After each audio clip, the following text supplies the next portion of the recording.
So this week we finally got back to our regular flow of new Black Clover chapters, and I am so happy about it. Last we left off, the forces of the Clover Kingdom had invaded the stronghold of the Dark Triad and were having their own individual battles. We saw Yuno deal a major blow to Zenon, followed by Captain Charlotte unleashing her true power to bind Vanica and her curse magic. And so as it stands, the Clover Kingdom folks were doing pretty well. Too well, in fact. The tide will certainly shift, and if things are going this well, I can only imagine things will turn horribly for our characters. With this one, we find ourselves in the midst of battle with Jack and Not against Dante. Jack was going crazy, slashing Dante up like a madman, but Dante would take each strike, then remarking about how effective the modifications of Morris truly were, as his already absurd bodily regeneration was taken to even more accelerated heights, as he would then continue by saying that the only thing that could possibly hurt him at this point would be anti-magic.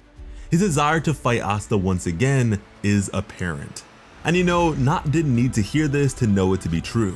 But with Asta still in the process of completing his training, they needed to work with what they had. And with Jack's magic having the potential to cut the uncuttable, they in theory had a chance. But Dante didn't care for them if they weren't Asta. So he began by using his gravity magic, forcing them to lower themselves before the presence of devil royalty.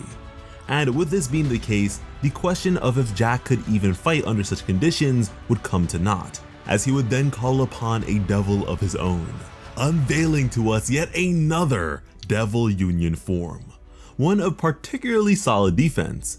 And guess what? Yet again, we continue our trend of a new transformation in each and every chapter.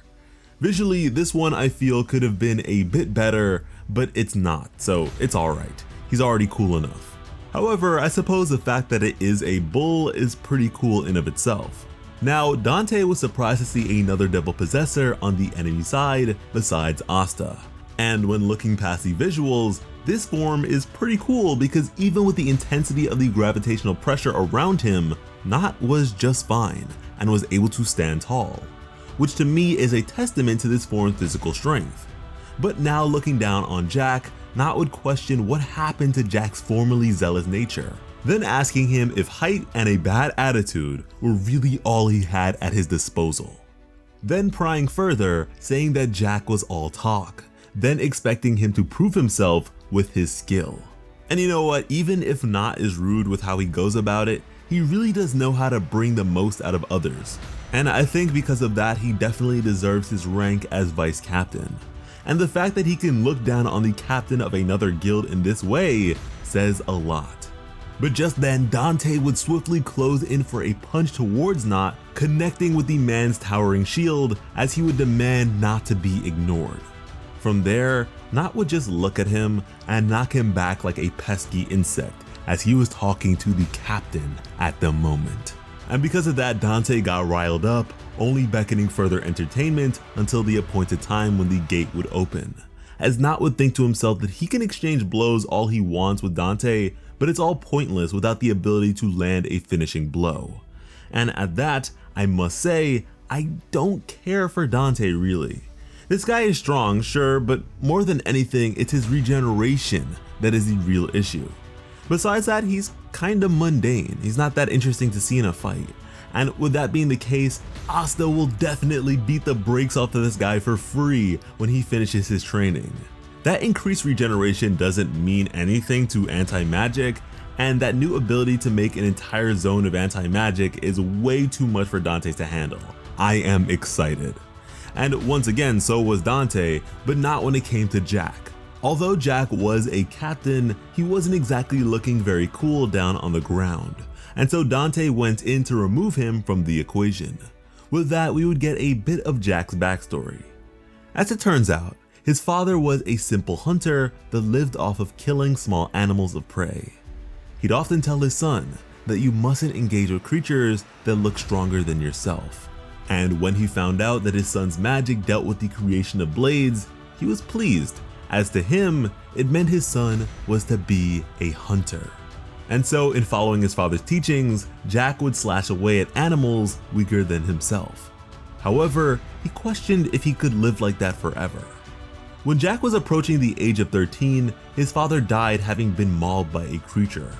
It was a beast known as the owner of the mountain, as his father returned with massive claw marks on his back. Now, this is a meaningful distinction to say that it was on his back because that indicates that his father was running away. He was leaving the fight against a creature that he presumed to be overwhelming, too powerful for someone of his stature to go up against. And with that being the case, Jack would only think to himself that it was to be expected. But now, he would defy his father's teachings to satisfy his revenge, as he would go toe to toe with the massive bear, confident that he could take it down. And he would. He would from there change his life by joining the Magic Knights in search of better prey. Now, this to me is a very interesting take on the story of Jack the Ripper. I mean, there is a known tendency of budding serial killers to hunt or torture animals. And so with this, it's sort of made a bit more tame as he is hunting properly and only turns to the prospect of hunting people under the pretense that he would be a magical knight, and so he would be doing it properly once again. But anyways, back to the present, Nott would then come to the defense of Jack with his shield as blades would protrude from Jack's back. Dante then continued to berate Jack by saying that even if they possessed the same role, at the very least, Yami was able to entertain him. As Jack would then suddenly rise with magical blades all over his form. Not sure if we want to consider this a new form or not, but it is still pretty damn cool, as Jack would cut right through the gravitational pressure imposed by Dante in true shonen fashion. It may sound ridiculous to some, but to me, this is ridiculously cool, as he would let off a flurry of slashes at Dante, all the while laughing maniacally. Dante then said that no matter how much they struggle, an insect cannot possibly kill him. But to Jack, it wasn't rank, title, nor status that defined strength. The one to survive from a struggle of life and death was the truly strong one, as he would loom over Dante and strike fear into his heart as the madness of Jack was apparent and his blades would strike true. And that was the chapter. Black Clover is such a pleasure, man. I mean, even when the color page has the current antagonist swimming around nude in a pool of fecal matter, the chapter still manages to be cool as hell. There is a part of me that feels like these chapters go by way too quickly, but I suppose when compiled or read in quick succession, I can imagine how satisfying that would be to consume. But what do you guys think about this one and the battles overall? I'm expecting Zenon to go 100% devil power or somewhere close to that and make Yuno work for his win. I'm expecting Vanica to rely on her natural form of magic for a bit and not her devils. And with this fight, Jack is cool and all, but there's only so much he can reasonably be expected to do. That cut of his was clean for sure, but it'll take a whole lot more than that to do the job. But if you want to be here to see what does end up happening, be sure to subscribe to the channel with notifications on. And on Patreon, we cover plenty more anime and manga exclusively over there. So please consider supporting what we do for you, because when it comes to bringing you some of the best Black Clover content on the platform, Plot Armor has you covered. As always, I am Slice of Otaku. Thank you all so much for watching and have an awesome day. I love you.